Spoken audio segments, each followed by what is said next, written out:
മരിച്ചു കിടക്കുന്നവൻ്റെ പോക്കറ്റടിച്ച് ജീവിക്കുന്ന പിണറായി വിജയൻ. ഇതിനു മുമ്പ് 1999 കാർഗിൽ യുദ്ധത്തിൽ മരിച്ച 1500ഓളം ഇന്ത്യൻ ജവാന്മാരുടെ മൃതദേഹം അടക്കാൻ BJP സർക്കാർ വാങ്ങിയ ശവപ്പെട്ടിയിലാണ് കൊള്ള അഴിമതി നടത്തിയത്.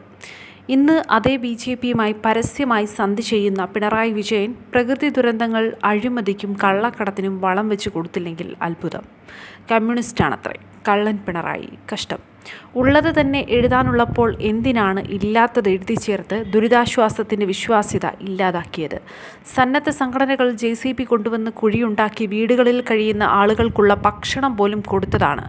അതിനെല്ലാം ചെലവായ കണക്കുകൾ സർക്കാരിൻ്റെ വകുപ്പിൽ എഴുതി വെച്ചാൽ അതിൻ്റെ വിശ്വാസ്യത തകർന്നു പോകില്ലേ?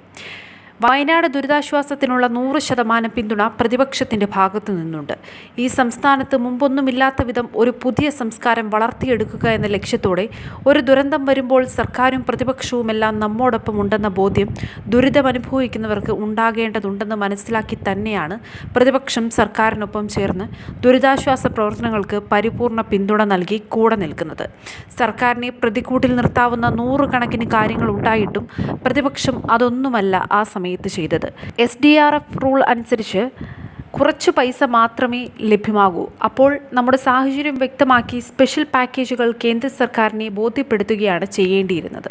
പുനർനിർമ്മാണത്തിൻ്റെ രീതികളും നിർദ്ദേശങ്ങളും പ്രതിപക്ഷം കൃത്യമായി പറഞ്ഞുകൊണ്ടിരിക്കുന്ന കാര്യങ്ങളാണ്. എന്നിട്ടും എന്തേ പിണറായി തെറ്റുപറ്റി?